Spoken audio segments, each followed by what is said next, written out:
¿Ser o no ser? Seguramente si digo eso, muchos de ustedes echen en falta una calavera en mis manos, el escenario, el vestuario, la luz tenue y sobre todo la intimidad que da el teatro. Esta noche está con nosotros una persona muy relacionada con el mundo del teatro y de las artes escénicas.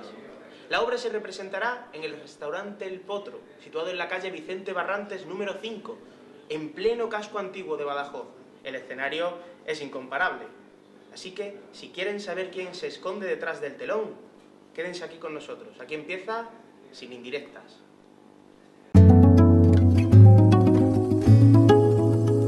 Como les decía, hoy tenemos una persona muy relacionada con el mundo del teatro, concretamente el director Eugenio Amaya, cofundador de la compañía Aran Dramática. Bienvenido, Eugenio.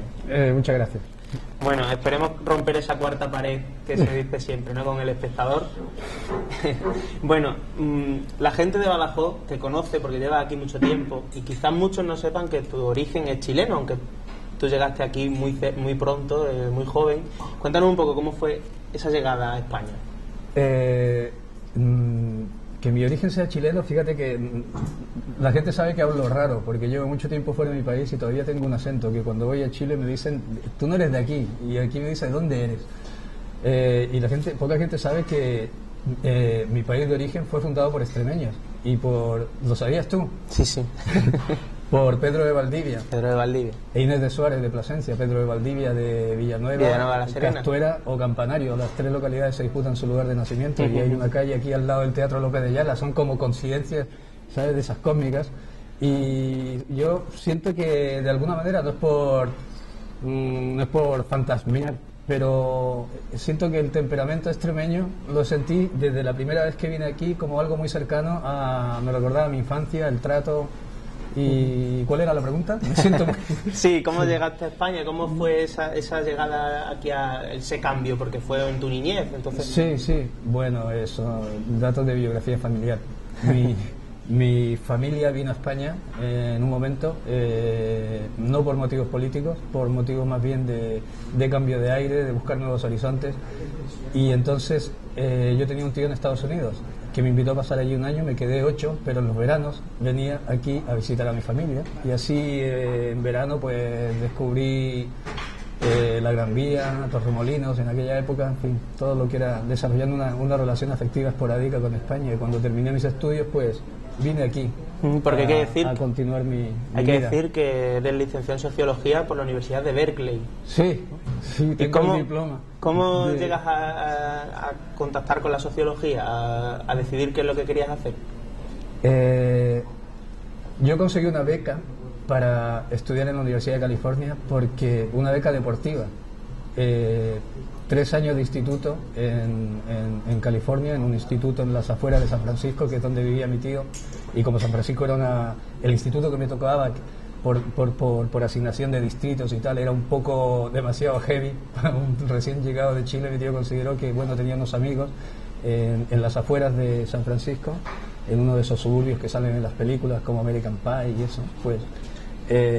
y allí viví con una familia durante 3 años, y como los americanos siempre te conducen, te orientan a desarrollar otras actividades aparte de la estrictamente académica, no iba a meterme en fútbol americano, de béisbol sabía poco, todavía no llegaba al fútbol, el fútbol nuestro, así que de pronto descubrí que tenía capacidades para el fondo, para correr fondo.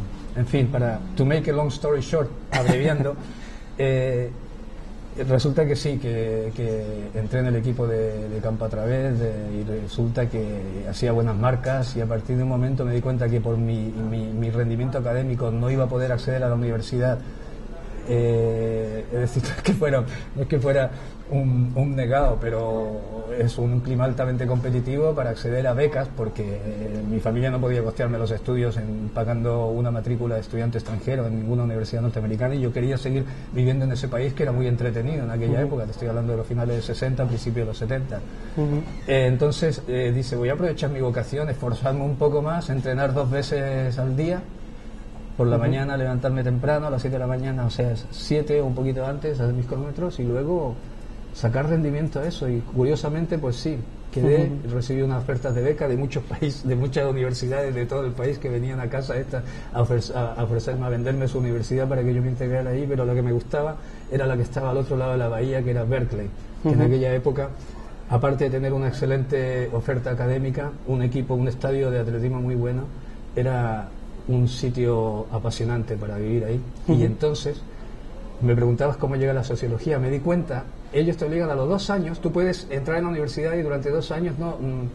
Hay gente que lo tiene claro desde el principio, dice yo quiero ser médico, estudiar derecho, en fin, pero yo no sabía muy bien, y a mí me tiraban lo que llaman las artes liberales, es decir, psicología, historia, economía, política, sociología, entre ellos. Me di cuenta que de la mayor parte de cursos que había acumulado eran compatibles con una licenciatura de sociología, así que a los 2 años dije, pues voy a elegir esta. Y así fue como llegué a la sociología. Pues nos detenemos un momentito porque te voy a presentar el vino que nos trae Antonio. Entra Antonio en escena, entonces. Entra Antonio en la escena. Buenas noches. Buenas noches, Buenas noches, Antonio. Antonio. Te presento a Eugenio. Era, igualmente. Encantado. ¿Qué tal? Muy bien. Que Pues mire, le voy a poner un poquito de vino a La Plata, que es de aquí de la tierra de Extremadura y está distribuido por Aldima. Aldima, ¿así? que es un vino de crianza. Vamos a ver si les gusta. Perfecto, pues aprovechando que tenemos el vino y que empezamos una conversación, te voy a pedir que hagas un brindis. Tienes esa... Cátalo y... Que me parece una osadía catar, pero en fin, yo vi que los invitados suelen hacer esto, ¿no? Lo huelen y luego brindan por el potro, vamos a brindar, ¿vale? Pues... Lo damos por catado.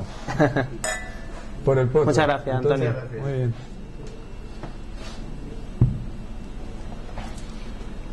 Muy rico. Muy bueno. Muy Ya bueno. he dejado aquí la botella detallada. Bueno, estamos en ese momento en el que haces sociología en la universidad. ¿Y cuál es el siguiente paso? Porque vuelves a Europa, pero no a España precisamente, ¿no?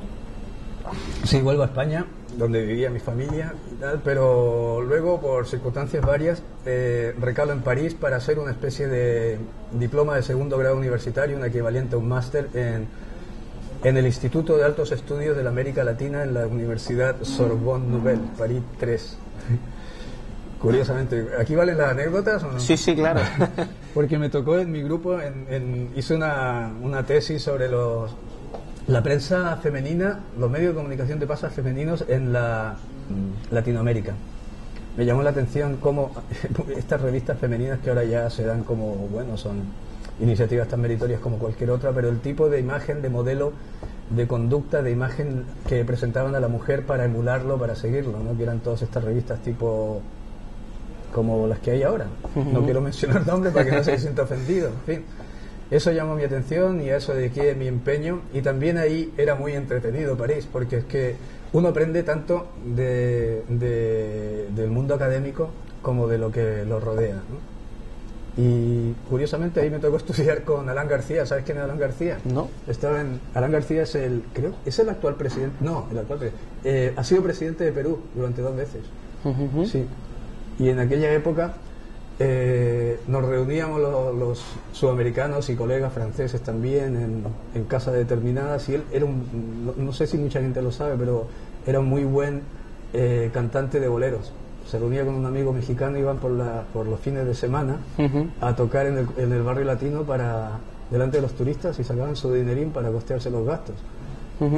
Alan García y Óscar Pindado se llamaba el mexicano. ¿Y ese ambiente es el que te lleva a decidir directamente, voy a empezar a probar? Voy a dejar esto, no quiero nada que ver con el mundo académico, esto, ¿no?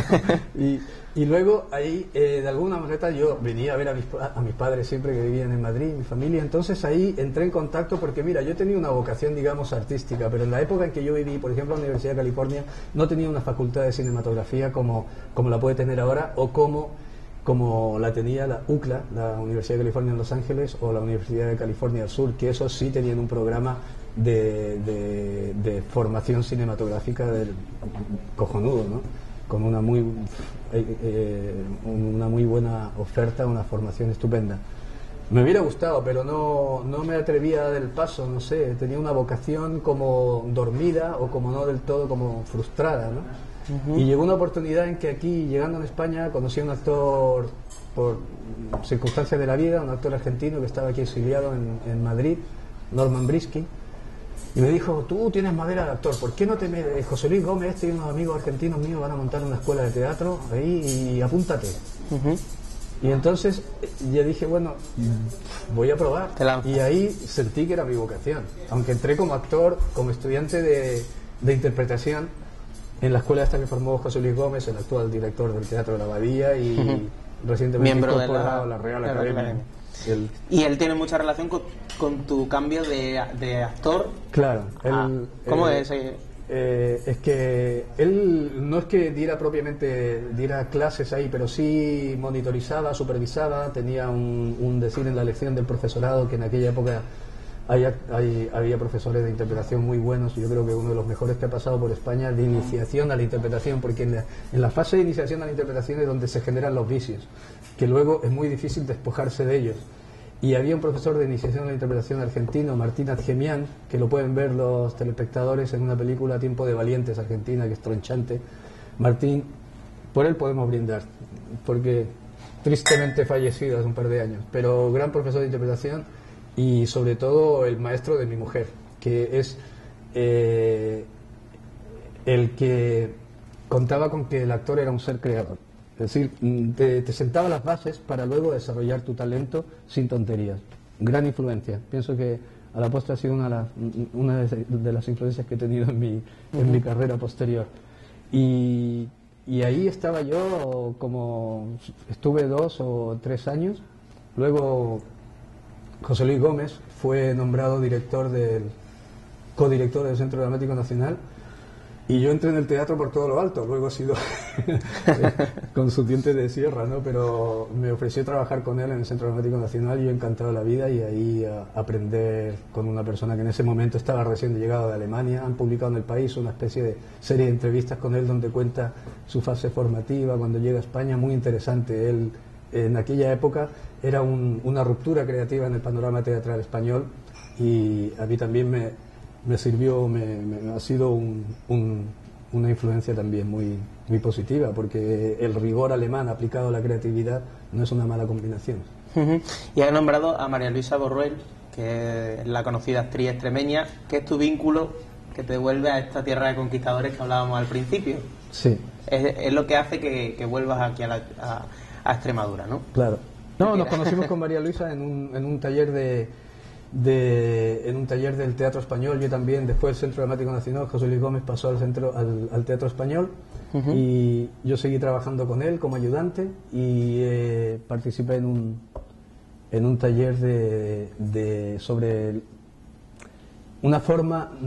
Lo que él intentaba, José Luis, en aquella época es buscar formas nuevas de interpretar a los clásicos, que tuvieran más vida, así como a la manera como conocemos, como lo hacen los ingleses y tal, porque el teatro clásico en aquella época estaba muy acartonado, muy declamatorio, de una interpretación externa, muy previsible todo, y entonces buscarle al alma a los clásicos, buscarle indagar por dentro, asimilar técnicas de interpretación como más realistas, con emociones reales y tal. Entonces estuvo Martín Adjemian como profesor de interpretación, un profesor de voz, y yo ayudé en la dramaturgia, que vio José Luis que yo podía aportar ahí, y él como dirección. Y ahí conocí a la actriz, entre muchos actores y actrices que había ahí, pues conocí a María Luisa Borruell, la cofundadora de Aran Dramática. Aran Dramática. Y comienza la andadura de Aran Dramática. Su primera obra creo que fue la de Estrellas en la Madrugada. Sí. Cuéntame un poco qué envolvía a esa obra, porque tengo entendido que era muy especial el juego de espías que había. Uno se acuerda del primer montaje siempre, que fue dirigido por un director argentino, Ángel Riviero, también fallecido. Entonces era una obra de un autor en la época de la perestroika. Nuestro primer montaje es en 1990, la época de la perestroika, un año después de la caída del muro de Berlín, empieza la renovación en la Unión Soviética, y este autor hay una mayor tolerancia en el tipo de obras que se puede hacer allí, y el autor hace una crítica sobre la política del Estado soviético durante los Juegos Olímpicos de 1980, que consistía en erradicar a los indeseables, sacarlos de la capital para que no dieran una imagen negativa de la sociedad soviética. Y esta obra se desarrolla en unos galpones en las afueras de Moscú, donde recalan unas prostitutas que son vigiladas por un policía y en fin. Y entonces me pareció una obra interesante, sobre todo teniendo en cuenta que a los 2 años íbamos a tener unos Juegos Olímpicos aquí en Extremadura, en Barcelona, en España, y que este tipo de cosas, esta limpieza de Indeseables para ofrecer una imagen positiva de la sociedad que alberga los Juegos Olímpicos y promocionarla, entonces siempre ha sido una cosa que se ha repetido en el tiempo, ¿no? Me pareció interesante, la obra había triunfado en Londres, en fin, y me puse en contacto con el autor a través de su agente, que era de la SGAE. Yo tengo, ¿cómo te podría contar? Recuerdo anécdotas de mi primer encuentro con la SGAE. En aquella época me llamó la atención porque conseguimos que trajeran al autor y su intérprete, que había aprendido español en Cuba, Vladimir se llamaba, a unos encuentros bilaterales entre la VAAP, que era la Sociedad de Autores de la Unión Soviética, y la SGAE. Me llamó mucho la atención de pronto que cuando se retrasó el vuelo de Aeroflot, el tío de la SGAE me dijo: ¿pero qué dices, joder, si ya hemos encargado la mariscada, 1,5 millones que no hemos gastado, joder? Es llamativo en aquella época, ¿no? Seguramente ahora la mariscada costaría más. Y yo conseguí de pronto que con esta obra, pues la necesidad del teatro entonces como ahora es buscarte las vueltas para difundir tu producto de alguna manera que captes la atención de los medios de comunicación para poder acceder al interés de los programadores, que son los intermediarios entre tú y el público. Y entonces se me ocurrió que, aprovechando que este hombre estaba aquí, podría escribir un artículo sobre cuál fue su motivación para escribir una obra sobre un tema tan llamativo y un poco escabroso, sensacionalista, y hablé con su representante para que encargara un fotógrafo de Novosti, la agencia estatal de aquella época, que hiciera fotos de las prostitutas en los sitios de reclusión, en los hoteles, o sea, la prostitución encubierta, clandestina, de la Unión Soviética de entonces. Y este hombre me consiguió contactar, encargamos las fotos, las hizo y me llamó mucho la atención cómo me las hacía llegar. Por correo normal iba a ser difícil, la podían intervenir. Me dijo: Eugenio, en el vuelo de Aeroflot tal va una señora con un abrigo de camello de este color y una carpeta de este tamaño, de color rojo, tú le tienes que decir tal cosa y ella te contestará esta otra y te entregará la carpeta y iban las fotos. Entonces fui yo, es una novela de John le Carré, y conseguí que esas fotos, pues el autor escribió el artículo, tenía la escenógrafa también y su marido que lo tradujeron rápidamente, una escenógrafa rusa, Elena Kliukova, excelente profesional. Y conseguí que Pedro J. se interesara por el tema a través de una amiga que trabajaba en El Mundo, y con eso financié el trabajo del fotógrafo de Novosti, de los traductores y del autor, y que se publicaran 3 páginas en lo que es Crónica ahora, y que el tema, al ser un tema escrito por el autor, difundiera la obra sin prostituirla, sin tergiversarla, ni sin convertirla en material así como sensacionalista. Eso fue el primer logro de promoción que tuve, del cual me siento muy orgulloso, y gracias por hacerme esa pregunta. Pues ahora continuaremos hablando de Arán Dramática y de sus obras. Primero, creo que vienen a traernos ya el entremés. Buenas noches. ¿Qué tal? Buenas noches, Mira, te Buenas presento noches. Encantado. a Iván. Encantado. ¿Qué tal, Iván? ¿Qué tal? Pues preséntanos. Pues nada, mira, os traigo un carpachito de ibérico, ¿vale? Un carpacho de ibérico con grana padano y un aceite de frutos rojos, ¿vale? Para que lo probéis y me digáis qué tal y qué os parece. ¿De acuerdo? De acuerdo. Pues ahora mismo, en cuanto repasemos un par de cositas, nos ponemos a ello. Cuando queráis. Venga, encantado. Antes de comenzar con esto, te pregunto, ¿qué es lo que hace que te intereses por un proyecto? Porque Arán Dramática ha tenido muchos éxitos a lo largo de su carrera, pues la obra de Los Cañones, Una casa en el zoo, el paso por el Teatro Romano de Mérida con los 3 montajes. ¿Qué es lo que hace que te interese un proyecto? Es que uno nunca hace todo lo que le gustaría hacer. Nosotros echamos en falta de pronto hincar el diente a todo lo que es el repertorio de teatro clásico universal, ¿no? Chekhov, Ibsen, Tennessee Williams, son grandes autores y tal, pero también son al final acabas haciendo, dentro de lo que eliges, también tienes que valorar lo posible, las circunstancias. Entonces no sé, siempre hemos tenido una inclinación, eso es una de las cosas que nos une con María Luisa, de pronto, de hablar sobre las cosas que pasan. Es decir, tanto como si hacemos una obra de repertorio clásico, es ver qué relación tiene esa obra de repertorio clásico con la realidad contemporánea, para propiciar, porque primero es lo que te mueve, lo que genera tu interés, lo que remueve tu sensibilidad, tu punto de vista. Yo quiero, sí, esto me parece cojonudo, que aquí, por ejemplo, El enemigo del pueblo, durante la época de la polémica con la refinería, me parecía una obra estupenda para significar ese tipo de problemática, ¿no? El enemigo del pueblo de Ibsen, te la recomiendo, y la recomiendo a los estos también, a los televidentes. Siempre que, de alguna manera u otra, claro, y tampoco el teatro es un medio para pontificar, no es un púlpito, pero durante toda su trayectoria el teatro ha transmitido lo incómodo de una manera que resultara entretenida, como decía Lope de Vega, ¿no? Instruir deleitando. Y entonces son muchos los temas. Siempre hay algo que pasa en la realidad que sobre esto se podría escribir algo. O de pronto te encuentras al azar por una cosa que ves en internet, o porque alguien te cuenta en la calle, o porque lees, o porque estudias el repertorio disponible, o porque algún amigo te comenta algo.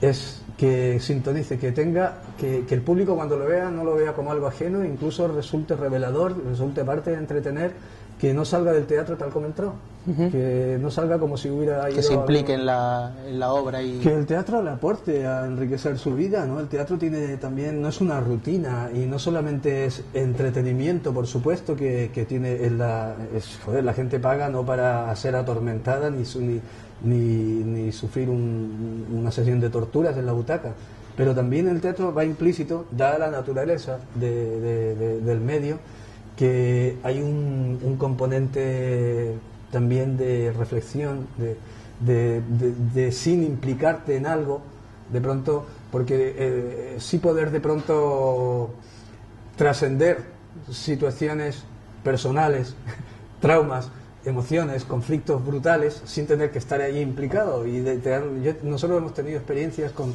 todas las obras que hemos hecho, siempre ha llegado un espectador que se ha quedado ahí al final.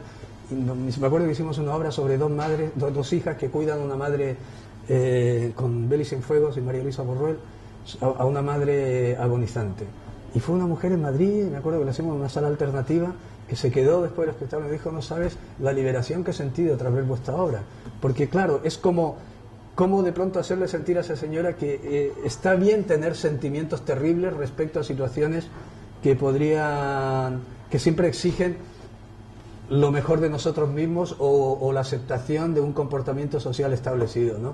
Entonces el teatro también nos permite recrearnos en lo prohibido, en lo no socialmente aceptado, pero que forma parte de nuestra naturaleza, ¿no? Entonces yo te digo, cualquier cosa que tenga eso es como elegimos las obras, sobre los temas que sean. Ahora, ¿sabes? Siempre lo hemos hecho, de alguna manera hemos intentado, tanto si es un tema social como si son relaciones humanas, como una visión de un momento histórico, en fin, que tenga garra, que enganche, que bueno, Eugenio, pues seguimos hablando del teatro, seguimos abordando con Eugenio Amaya la trayectoria también de Aran Dramática, y lo hacemos en un momentito, aquí en Sin Indirectas.